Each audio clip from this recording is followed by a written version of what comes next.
ಕಾಣ್ತಾ ಇದೆಯಲ್ಲ? ಕೆಲವೊಂದು ಪ್ರಾಣಿಗಳನ್ನು ಬೇಟೆಯಾಡಲು ಕೋವಿಯ ಅವಶ್ಯಕತೆ ಇಲ್ಲ ಮಂಜುಳಾ. ನೋಡಿ, ಅದೇನೇ ಇರಲಿ, ಮೊನ್ನೆ ನಮ್ಮ ಗ್ರಾಮಕ್ಕೆ ಒಂದು ವ್ಯಾಘ್ರ ಬಂದಿದೆ ಅಂತೆ. ಅದಕ್ಕೆ ಸಾಕಷ್ಟು ಹಸುಗಳು ಬಲಿಯಾಗಿದವಂತೆ.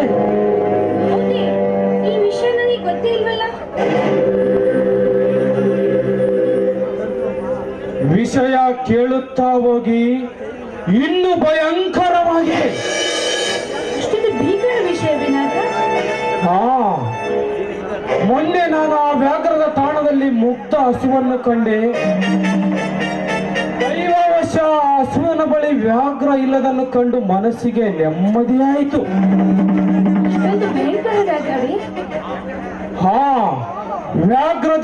ವ್ಯಾಘ್ರದ ಕೃತ್ಯ ಬಲು ಭಯಂಕರ, ಆದರೆ ಮುಖ ಮಾತ್ರ ಗೋಮುಖ.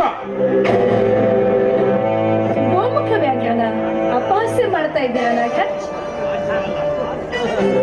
ಹಾಸ್ಯವಲ್ಲ ಮಂಜುಳಾ, ಇದು ನಿಜ ಜೀವನದ ಸ್ವಾರಸ್ಯವಿದು. ನಿಮ್ಮ ಮಾತು ನನಗೊಂದು ಅರ್ಥನೇ ಆಗ್ತಾ ಇಲ್ಲ. ಮಂಜುಳಾ, ನಗು ನಗುತ್ತ ನುಡಿಯುವರೆಲ್ಲ ನೀತಿವಂತರೆಂದು ತಿಳಿಯುವ ನಿಮಗೆ ಈ ಸಮಾಜದ ಎರಡನೆಯ ಮುಖ ಅದೆಂದು ಅರ್ಥವಾಗಿತ್ತು. ಗೋಮುಖ ಹೊಂದಿರುವ ಚಂದ್ರುವಿನ ವ್ಯಾಘ್ರ ಕೃತ್ಯಗಳಿಗೆ ಸಾಕ್ಷ್ಯ ಆಗಿರುವ ಈ ಫೋಟೋಗಳನ್ನೊಮ್ಮೆ ಕಟ್ಟರದು ನಿಶ್ಚಳವಾಗಿ ನೋಡು.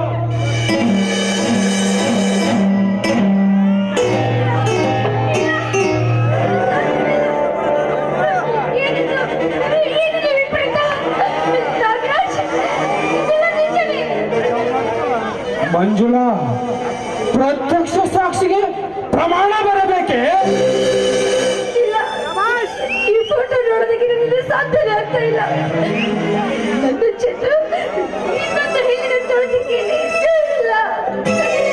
ನನ್ನಿಂದ ಊಹಿಸಲು ಸಾಧ್ಯವಿಲ್ಲ.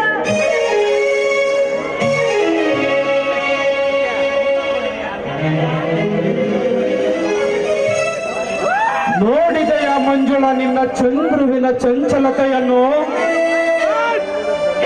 ಅವನು ನಿನ್ನನ್ನು ಪ್ರೀತಿಸಿದಂತೆ ನಾಟಕವಾಡಿದ್ದು ಪ್ರೇಮಕ್ಕಾಗಿ ಅಲ್ಲ, ಮದುವೆಗಾಗಿ ಅಲ್ಲ, ಕಾಮಕ್ಕಾಗಿ, ಅಲ್ಲಿರುವ ಹಣಕ್ಕಾಗಿ.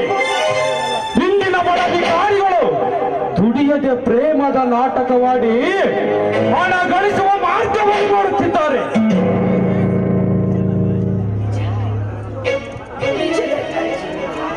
ಹಾವಿನ ಮರ ಸುಂದರತೆಗೆ ಮಾರುವಾಗಿ ಅದರ ಒಳಹಲ್ಲಿನಲ್ಲಿ ವಿಷ ಇದೆ ಎಂಬುದನ್ನು ಮರೆತು ಬಿಟ್ಟಿದೆ. ಸಕಾಲದಲ್ಲಿ ಸರ್ಪ ಸ್ನೇಹದಿಂದ ಪಾರು ಮಾಡಿದ ನಿಮಗೆ ತುಂಬಾ ಧನ್ಯವಾದಗಳು. ತುಂಬಾ ಧನ್ಯವಾದಗಳು ಮಂಜುಳಾ. ಇದರಲ್ಲಿ ಧನ್ಯವಾದ ಪ್ರಶ್ನೆ ಏನು ಬಂತು? ಹಸುವಿನಂತೆ ಮುಗ್ಧವಾಗಿರುವ ನಿಮ್ಮಂತ ಯುವತಿಯರನ್ನು ಅಂತ ವ್ಯಾಘ್ರಗಳ ಬಾಯಿಂದ ಬಿಡಿಸಿಕೊಳ್ಳುತ್ತಾ ಬರುವುದು ನಮ್ಮಂತ ರಕ್ಷಕರ ಕಾರ್ಯ. ಅದೇನೇ ಇರಲಿ, ಚಂದ್ರನ ಬಣ್ಣವಂತೂ ಬಯಲು ಮಾಡಿ ತೋರಿಸಿರುವೆ. ಇನ್ನು ಮೇಲಾದರೂ ಎಚ್ಚರಿಕೆಯಿಂದ ನಡೆಯಿರಿ. ನಡೆತ ತಪ್ಪಿದ ಹೆಣ್ಣಿನ ಬಾಳು ಹುಳು ಬಿದ್ದ ಹಣ್ಣಿನ ಹೋಳಿನಂತೆ. ಅತ್ತ ಬಿಸಾಡಲು ಬಾರದು, ಇತ್ತ ಉಪಯೋಗಿಸಲು ಬಾರದು. Be careful. ನಿಮ್ಮ ಮಾತು ನೂರಕ್ಕೆ ನೂರರಷ್ಟು ಸತ್ಯ. ಹೆಣ್ಣಿಗೆ ಮಾನವೊಂದು ಕಣ್ಣಿರುತ್ತೆ. ಆ ಕಣ್ಣಿ ಕಳ್ಕೊಂಡ್ಮೇಲೆ ಕುರುಡ ಹೆಣ್ಣಿನ ಕಣ್ಣಿನ ಕರುಣಾಜನಕ ಕಥೆಯನ್ನ ಕೇಳಿ ಮರಗಿ ಮರು ಜೀವನ ಕೊಡುವವರಿಗಿಂತ ಅವಳ ಜೀವನವನ್ನ ಇನ್ನಷ್ಟು ಅಧೋಗತಿಗೆ ತಳ್ಳುವಂತಹ ಕಾಮಾಂಧರ ಹೆಚ್ಚಾಗಿದ್ದಾರೆ. ಈ ಜಗತ್ತಿನಲ್ಲಿ ಕಾಮಾಂಧರ ಹೆಚ್ಚಾಗಿದ್ದಾರೆ. ಮಂಜುಳಾ, ನೋಡಿ, ನಾನು ನಿಮಗೆ ಇನ್ನ ಒಂದು ಎಚ್ಚರಿಕೆ ಕೂಡ ಕೊಡುತ್ತಿರುವೆ. ಗಮನವಿಟ್ಟು ಕೇಳಿ. ಚಂದ್ರುವಿನ ಕೈಯಲ್ಲಿ ಈ ಫೋಟೋಗಳನ್ನು ಕೊಟ್ಟೊಡನೆ ಇದು ಮೋಸ, ನನಗಾಗದವರು ಯಾರು ಮಾಡಿರುವ ಅನ್ಯಾಯವಿದು ಎನ್ನುತ್ತಾನೆ. ನೀವು ನಂಬಬೇಡಿ. ಅವನ ಇಂತಹ ಕಪಟ ನಾಟಕಗಳಿಗೆಲ್ಲ ನಾನು ಸೋಲೋದಿಲ್ಲ ಬಿಡಿ.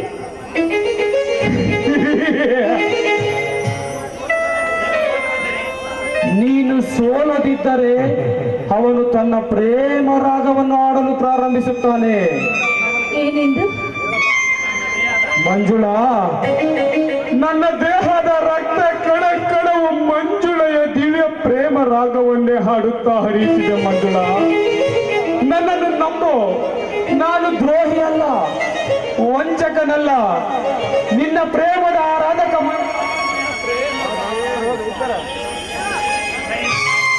ಎಂದು ನಟಿಸಿ ನಂಬಲು ಪ್ರಯತ್ನಿಸುತ್ತಾನೆ. ನೀವು ನಂಬಬೇಡಿ. ಸರಿ ರಾಜಾಜ್, ನನ್ನ ಹಿತಚಿಂತಕರಾಗಿ ನನ್ನ ಬಾಳ ದೋಣಿ ತಿರುಗಡೆಯೇ ಬಡವಿಗೆ ತಿರುಗದಂತೆ ಎಚ್ಚರ ವಹಿಸುತ್ತಿರುವ ನಿಮಗೆ 1000 ಕೃತಜ್ಞತೆ ಅರ್ಪಿಸಿದರೆ ಕೂಡ ಕಡಿಮೆಯೇ.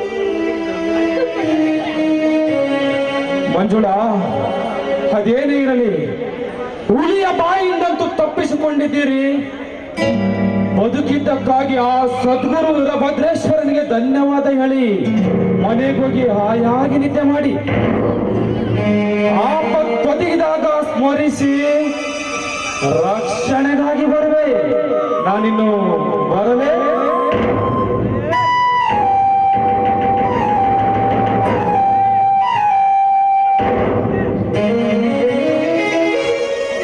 ಎಷ್ಟೊಂದು ಒಳ್ಳೆಯವರು. ಇದು ನನ್ನ ಮುಂದಿನ ಘೋರ ವಿಪತ್ತಿನಿಂದ ಪಾರು ಮಾಡಿದ್ರು. ಅಪ್ಪ, ಯಾವ ನೀರಿನಲ್ಲಿ ಮೀನಿರ್ತದೆಯೋ, ಯಾವ ನೀರಿನಲ್ಲಿ ಮೊಸಳೆ ಇರುತ್ತದೆಯೋ, ಆ ದೇವರೇ ಬಲ್ಲ, ಆ ದೇವರೇ ಬಲ್ಲ.